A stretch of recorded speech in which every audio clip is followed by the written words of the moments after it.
We are talking about the real reason symptoms in your body, symptoms that don't feel good to your body, don't just go away.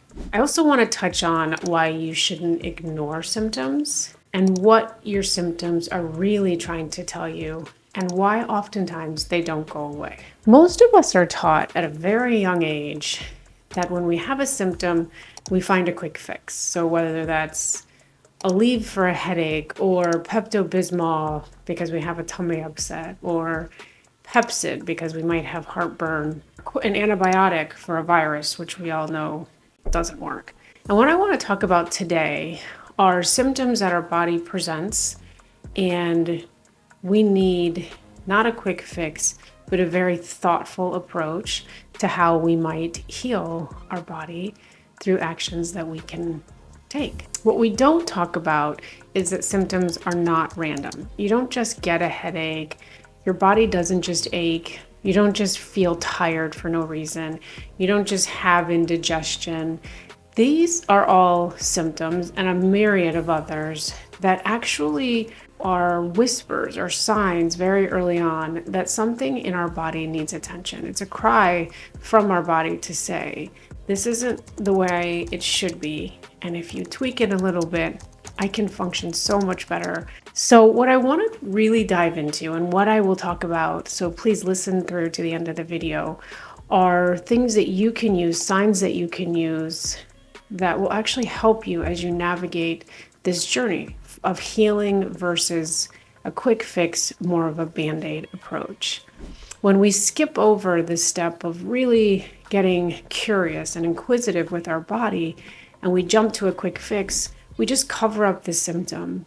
But what we don't consider is symptoms are layered. So we may actually fix that symptom, but it actually either produces another symptom or the symptom just gets slowly louder and louder and louder until we have to stop and we have to listen. And unfortunately, for many people, that comes with a really high price, financially high price, but also the cost of being sick with chronic diseases like diabetes and heart disease and dementia. And what if I told you that if we listen to the symptoms decades before the disease shows up, we can actually live a longer, healthier lifespan and really enjoy our time in a healthful wellness state rather than taking medications or running from specialist to specialist. Our body does actually tell us exactly what it needs.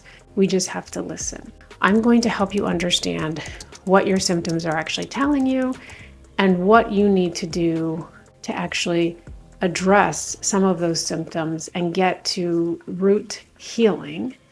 So we want to heal our body, not just Band-Aid. I know sometimes it feels like we have symptoms and it really is a punishment for, maybe we had a late night of drinking and we say, oh, this is my punishment for what I did. Or maybe we drank too much caffeine and we can't sleep at night and that's my punishment for drinking too much coffee. But symptoms are not there to punish us. The symptoms that our body displays are actually there to help guide us and give us insight.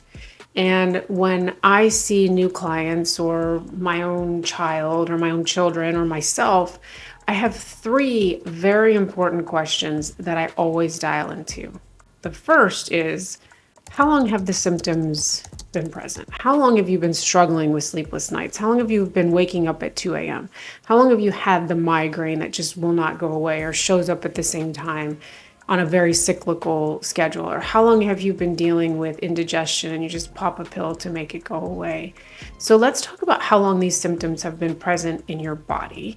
The next thing I would ask you to ask yourself is, how do you find relief? Is it popping a pill? Is it meditating? Is it going for a walk?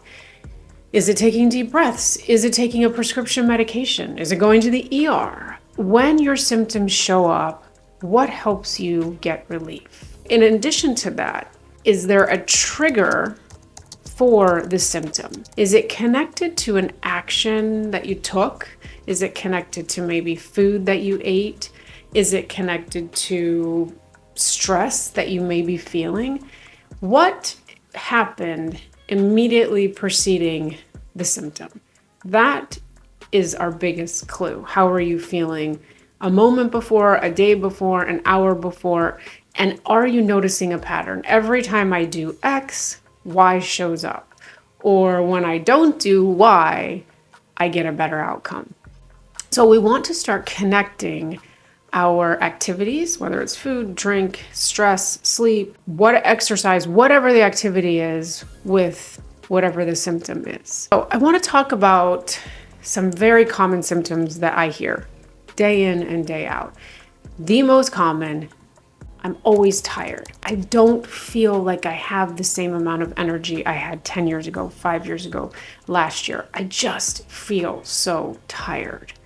Why does our body show up with that symptom? Why is that a very, very common occurrence, particularly in our culture as Americans and as hard driving as we are sometimes? Why do we feel the symptom of tired? Of fatigue. We have so much to accomplish. Well, one of our body's protective mechanisms is to conserve energy. So if you've got something going on in your body that's just not well, or that's just not syncing, it's not firing exactly like it should be, it's not functioning exactly like it should be, the first step is to conserve energy. Our body wants to survive. Our body wants to live, and it will do everything and anything to ensure that we get to see tomorrow, including conserving energy. And that shows up as fatigue in many of us, or just maybe you went to the gym, you had enough energy to get to the gym, you had enough energy to do the first 10 minutes, and then you're spent. So after that, you're like, I give in, I give up,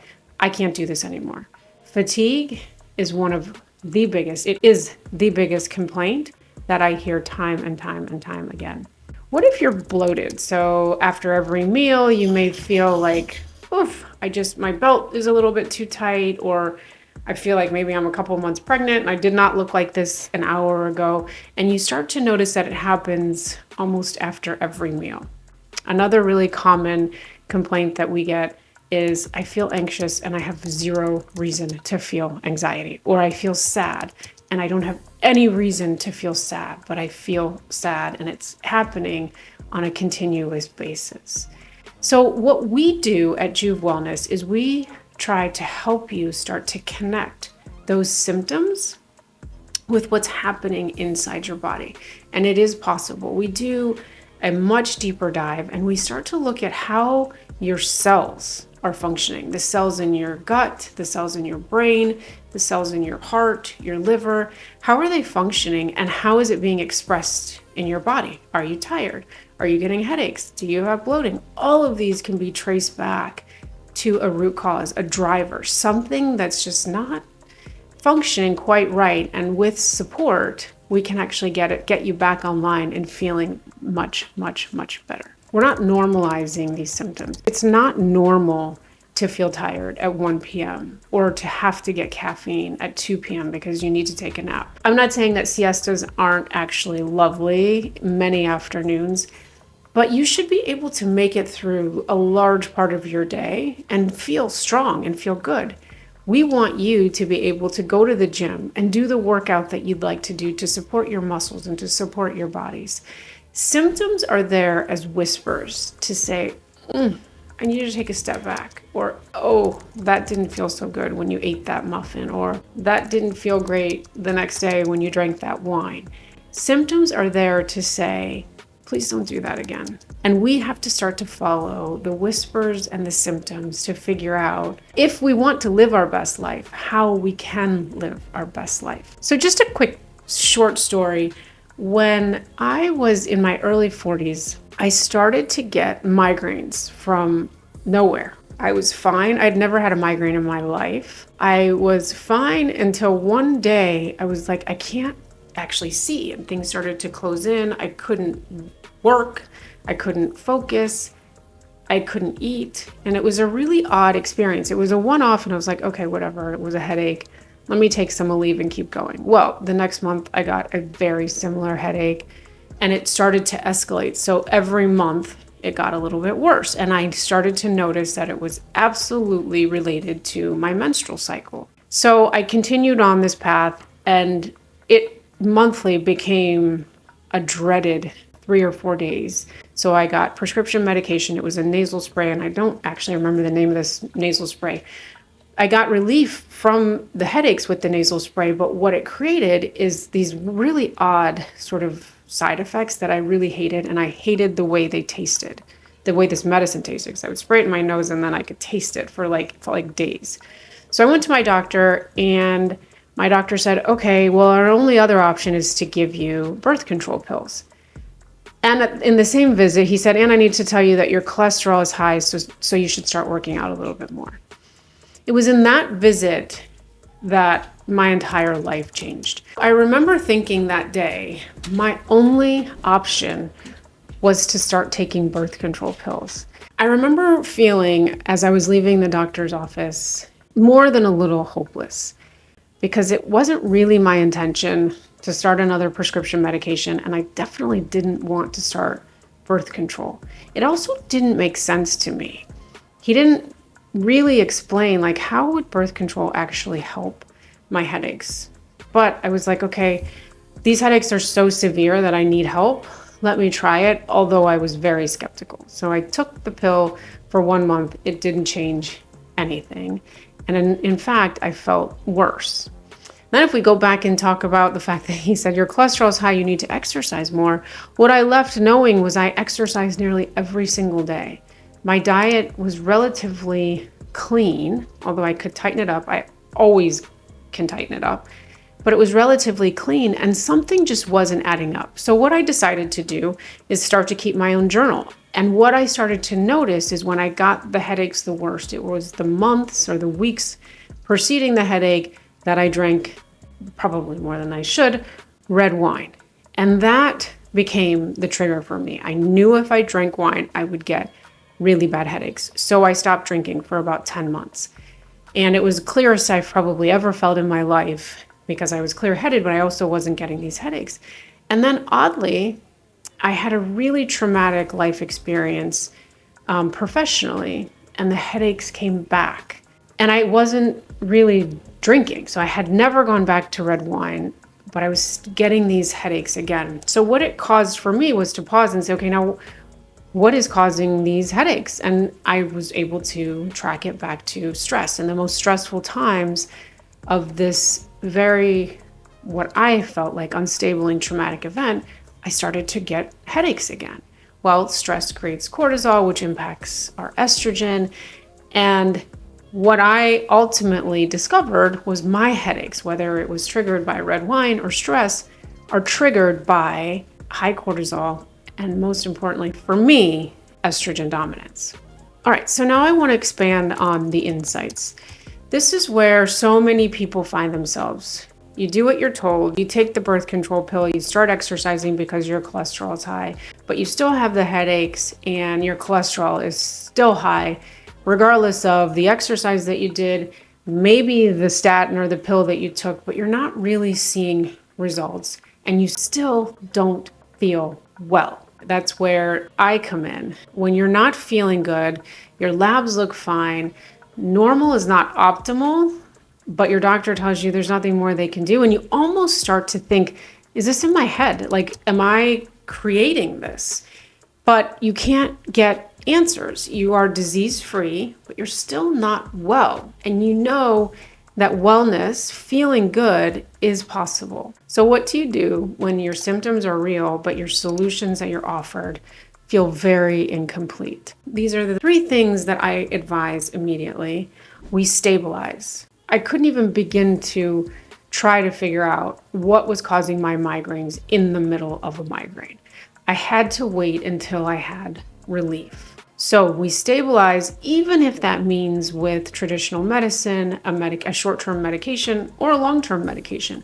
We want to stabilize our symptoms because it's really difficult to get to the root cause if we're feeling really, really, really unwell. We can't focus on that many things, and feeling out of balance really does distract our attention. Next, we want to start to investigate. So going back to the questions I asked earlier, when did this start? What preceded it? Is there anything that helps to make it better and you can find relief? And then we want to start to restore. Once we understand what is triggering it, then we can start to talk about restoration.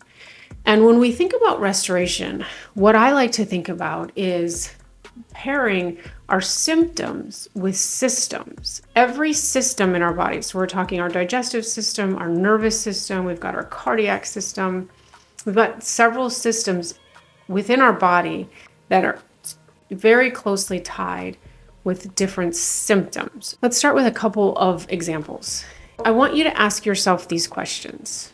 If you have bloating, reflux, constipation, diarrhea, belly cramping, reactions to food, that is likely your digestive system.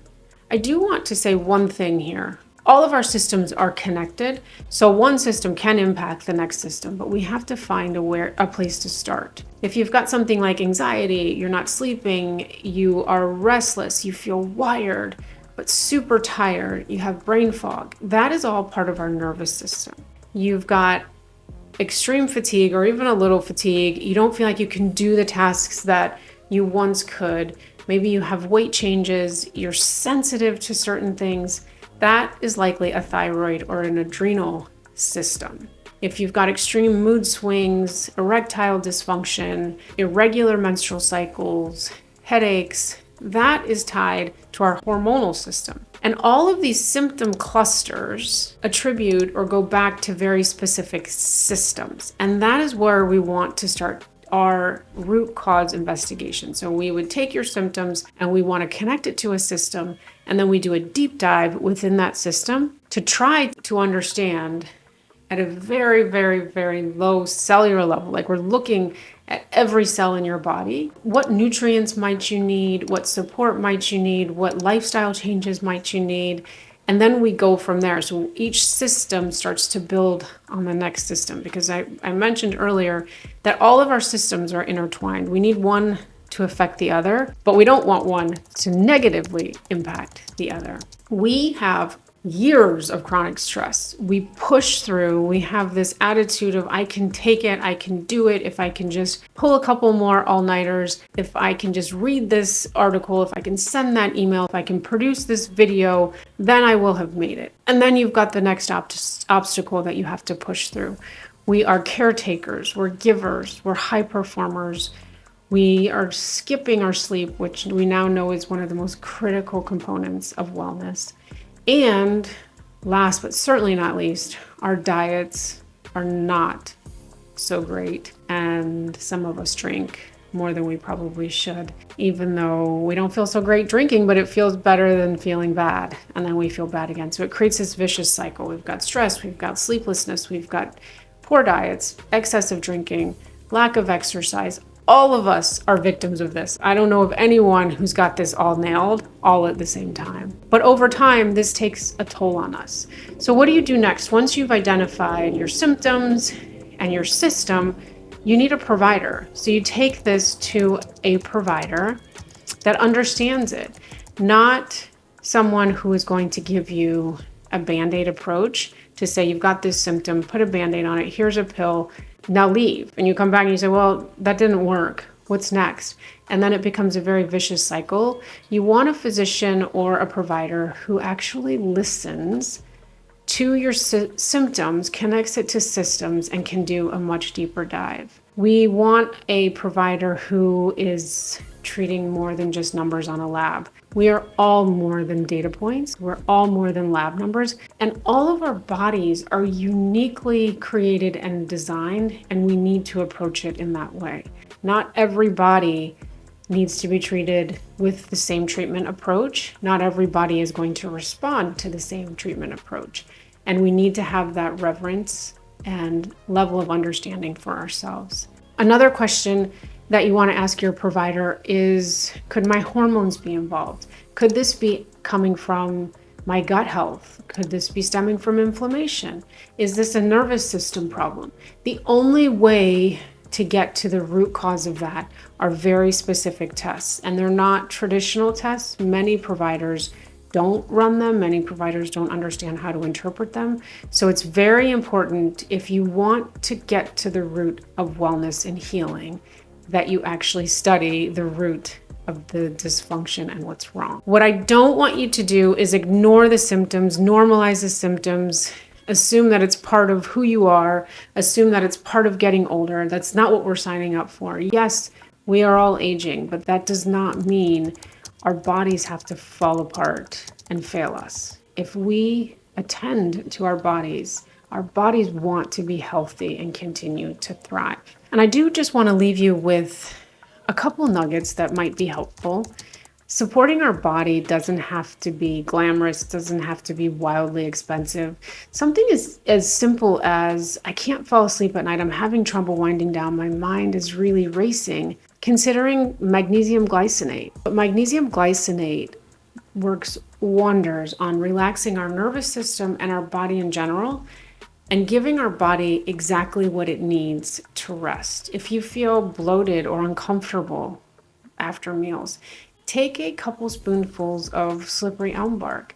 It's actually a natural herb grown in North America, and you just mix it in some warm water, you drink it, and it helps your gut lining start to restore.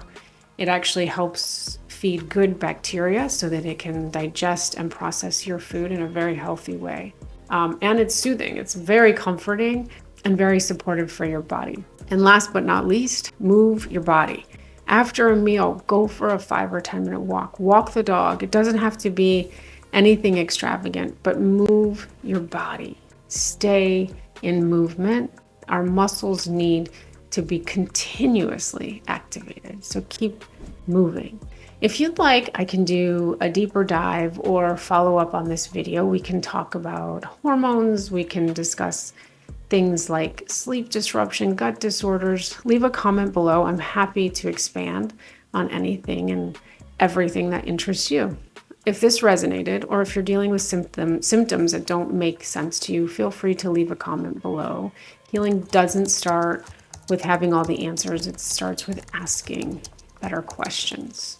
I'll continue sharing videos like this to help you better understand what's happening in your body and what questions to ask so that you can get the healing that you deserve. And remember, every body has the right to feel good. Until next time, take good care.